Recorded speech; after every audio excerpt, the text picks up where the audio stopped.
There's a lot of stuff right Yes, there. yeah, there is. Yeah, so there's, I mean, you brought up a lot of wonderful things, but I see that Sure. we got to do some digging, some more digging. Certainly.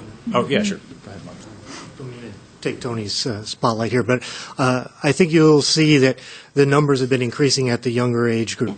And one of the best things about USA Hockey is that they are all about ice efficiency. And so, one, getting the kids on the ice so they're not watching in a practice, but there's stations all over the ice.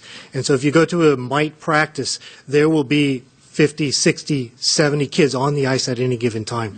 And so if we go to a full-size sheet of ice, the model of USA Hockey would include up to probably 90, 95, and I know that Idaho Falls is able to have those young kids, 95 on the ice at any given practice. And so the opportunity just becomes much, much greater for more kids with a full sheet of ice. John. Yeah, this is a statement more than a question. And with the Hamilton Low funds, we are supposed to use them for the benefit of the youth as much as possible. And with a $3.6 million projected budget to build this particular ice rink, and then if you take the $1 million that you people are requesting from the Hamilton Low Fund, that comes out to somewhere between 25–28%. And I think just by the number of people we have here, the young girls, the young boys, and that doesn't count all of you folks that are over 18, that's just right here. I think that we can say without a doubt that that money, that $1 million, would be well spent if we can do something to help these kids. I think help is the wrong word. Give them an opportunity to have some fun that is constructive, it's physical, learn teamwork, and all of those other things that we expect out of ourselves and generally don't deliver very well.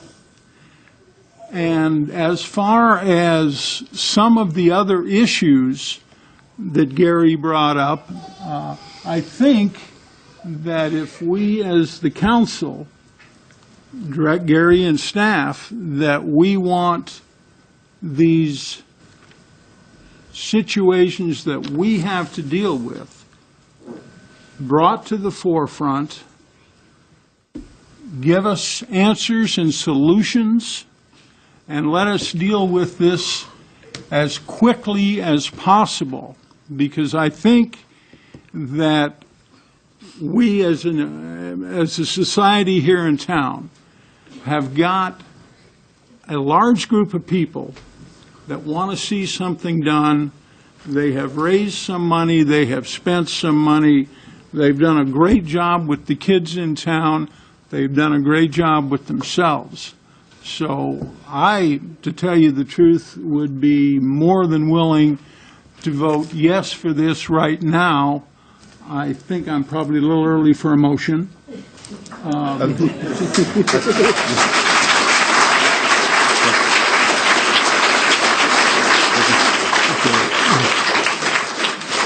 You guys aren't supposed to clap now. But John, if the good thing would be see you on a set of skates. That's what I'd like to see. They don't build deep enough ice or big enough skates. Well, we got some other counselors, both Gina and Jim have not, as well as Art, have not spoke yet. And there's some other things. I know that in order to do this, the council will have to come up with a resolution. I mean, I read on that, Gary. A resolution wrote up. I mean, there's a lot of moving numbers here. John, you talked about the $1 million in relationship to the $3.6 million, and you're right on track. It's 28%. It's 27.777. And they had mentioned, Tony had mentioned that 72% of the funding was coming from outside the source, and that's exactly how the numbers work out. What it would be interesting, Walter asked about kids and numbers of kids and stuff, and maybe it might even be wise to have the percentage of people that use this as kids. whatever that percentage is, if it's 25%, if it's 31%, 32%, whatever, I think that would be an important. And I have no problem with the adult usage, don't misunderstand. I would like some comfort in that you're not having 1 million people use it and 20,000 of them, big number, or 18, under 18. I'd like to see what the ratios are a little bit and get a little better comfort level, that's all. Okay. You have to go to the podium. Come on up here, introduce yourself and your name, even though we know you, we need to have you. Hi, my name is Anna Lynn Mickelson, and I live at 2215 Orchard Avenue, and I'm a board member of the Palouse Ice Rink. I know that from our numbers, more than 40% of our revenue, our yearly revenue, is from Palouse Youth Hockey Association. So 40% every year is from the youth, just from Youth Hockey Association. And that doesn't include public skating, that doesn't include science on ice, or any of the other activities where youth are present. So every year, at least 40%, if not more, is from youth hockey. Okay, thank you. Thank you. Could I add something? To touch on her comment, please. Okay. I would like to compliment you, if from what I'm seeing in the package here, y'all are running in the black. I mean, I felt it very unusual to have this type of request come to us by an organization that's not running in the red all the time and needing money to get them a bigger facility so they can run in the black. Y'all are running in the black. You're making a small profit every year, and I want to commend you for that. Appreciate that. You know, I think that the other thing to look at besides the quantity of the time is the value of the time being allocated.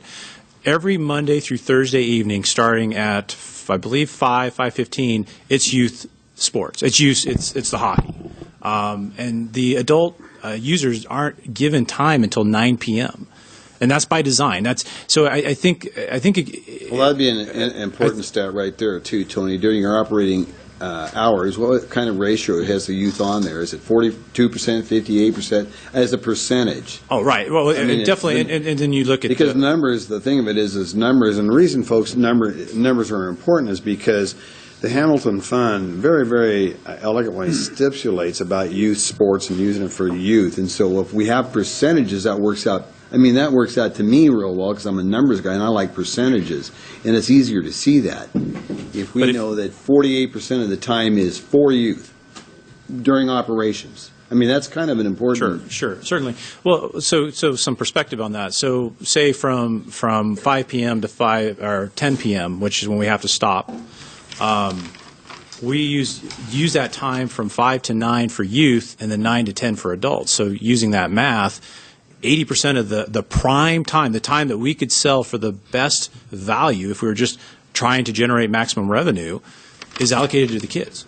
So, I mean, I guess my concern is you could spend that number in a lot of different ways, but at the end of the day, there's only so many hours that people realistically can use the facility. People have jobs. They have kids are in school. People have obligations. Weekends though too. It's got different operating hours. Certainly. Too, oh yeah, well. absolutely. So you could spread that out as well, Tony. I mean, absolutely. And part of that would be followed in the overall equation. That wouldn't be that tough. And I don't think it'd be that hard to do. You're the accountant. I'm just a numbers guy. But does that sound? We could do that, workable? certainly. All right, you.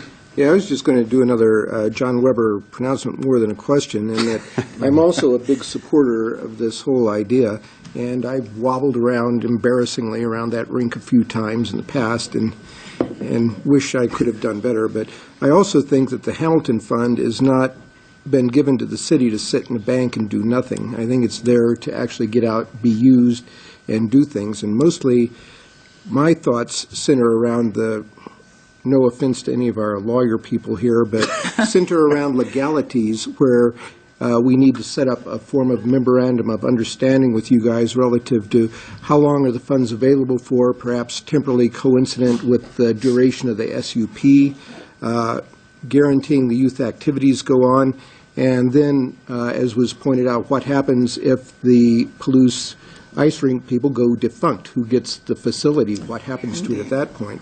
Also, to ensure that the construction conforms to the city ordinances and the strictures of the SUP. So if those can be worked out between the city and the ice rink, then I see no reason why this should not go forward with full funding from the city of $1 million. Jim? Yeah, I'm going to agree with Art on that. I think all the graphics in the presentation about the amount of youth that is going to use this facility and uses the current facility is obvious that it's within the parameters of the Hamilton bequest. And so I'm very much in support of it, and I think we just need to cover the contingencies of what could go wrong and how do we deal with that on the other end. And as soon as we've got that covered, I'd be more than happy to vote in favor of the $1 million. Gina? I could not agree more. I would like to find a way, though, to have kids at our meetings more often. It's just way more fun. They're not agreeing with you. They're smiling at me, and I'm happy with that. I do agree. I think if we can get some of these questions, Art was very eloquent in his listing of them. I think we need to answer some of those things. But I think it's definitely a great project, and Tony, you did a good job. Way to go. Hang on a second, John. Gary, we've covered a lot of stuff. Is there anything that we've missed that we need to discuss? Well, I think just the questions of the council indicate there are conditions that need to be placed on the bequested funds. And it's not just a matter with all no offense taken by the cut at the lawyers, but the public does have an interest in these funds, and the council has an obligation to disperse them in conformance with the bequest. So I think it's a matter of just making sure your T's are crossed and your I's are dotted. It would seem to me that the way we should proceed at this point, or my recommendation would be that if the council's positive about moving forward and we get direction in that way, we can meet with the ice rink representatives, lay out all the conditions, propose those, agree on those at least as technicians, bring those to a council committee, let you go through those and determine at that time, look at the whole package, and then say, okay, now you consider the request for $1 million according to these conditions in this resolution. You make the motion, you vote for it, and off you go. But you have something in front of you, so both parties know exactly what they're going to be held to. And that can be done in fairly short order. We have a committee meeting next week, a week from now. We could certainly start working on it. I'm not saying we'd have anything ready by then, but we can certainly start working on it. As Tony said, there are lawyers in the PIR camp, so I'm sure they can get someone to look at our work. The sooner we get things done, the better. Thank God for the lawyers, because I follow the rules about 30% of the time. So I need some good advice from time to time on things I do. John? Actually, Bill, Gary answered my question. I think we should move on this as quickly as possible. And I think we owe it to these kids, owe it to these parents, these community people, to come up with an answer as quickly as possible. Art laid out some of the questions, him being smart and all. And thank you, John. Anyway, I had to throw that in just. I think we ought to move ahead with this as quickly as possible, get the information in front of the administrative or the Public Works Finance Committee as quickly as possible, get it back to us, and come up with a vote which I think would be positive, and then turn Bob Stout and his crew and the rest of you loose to come up with some more donations. I see a guy out there, John Kimberly. If you want to make a comment, John, come up here and announce who you are so everybody, even though most of us know who you are, we still need to have your name and address, sir. Mayor Lambert, council and staff, John Kimberling, 1923 East E Street. I'm here to show my support as well tonight. Wanted to tell you a quick story. Before Bob Hamilton ever spoke to the city, I had the privilege of visiting with him on several occasions in my office. He was a really interesting guy. He wasn't a guy that wanted to be out front. He probably wouldn't come tonight, even if he was here and able. But I can tell you, if he was here, he would give his unqualified support to you voting for the ice rink. He told me about his upbringing. It was tough. He was was really poor, his family, and when we spoke, all he could talk about is that I've got more money than I can ever spend, and I just want to make a difference in this community. He's already doing that. But this would just be another great way to honor his legacy and what he's done, and I sense you're headed that direction. So for whatever that's worth, I think you're on the right track. Thank you. Thank you, John. Well, I think everybody, I know. Well, we're gonna. I think everybody, after including the mayor, is very in favor of the ice rink. I mean, that's just black and white. I've been out to a number of the different ice extravaganzas, and I continue to be out there because it's a fun time with everybody. I enjoy the heck out of it. We need some kind of a motion. Gary, could you kind of tell us what we should come up with? I think council's looking for a direction to make a proper motion. Or did you have one? It's right here. The 5 points and just launch. Well, okay, why don't you make it then, and we'll see if you did it right. Is that all right? Okay. Absolutely. So I would move that we direct staff to work with the Palouse Ice Rink Association to come together with a memorandum of understanding or a contract that iterates points that include, as of this moment, the duration of time in which this money can be accessed, perhaps coincident temporally with the 3 years remaining on the SUP, that it include the youth activity guarantee, that there be some thought given to what happens should the Ice Rink Association go down, who takes possession of the facility, who runs it, issues surrounding property ownership in this rather convoluted county, city, Ice Rink Association way.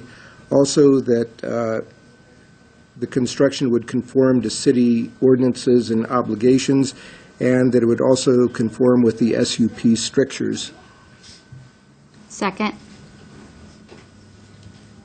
Uh-oh, I've gone wrong. Okay, was there something that needs to be added he missed? If you just add in any other things that are Additions. relevant to the distribution Yeah. of Hamilton Anything funds. else staff can think of? Yeah, it's just, right now, that's my fear, is that Ability the to motion address- lays out just the specifics. Yep. There could be big holes in there that we won't be authorized to deal with, And which I'm also sure the- these folks would like us to deal with. The flexibility to negotiate any differences in thought on the process. Thank you. Does that sound good? That'll work. Judy, you have it over there?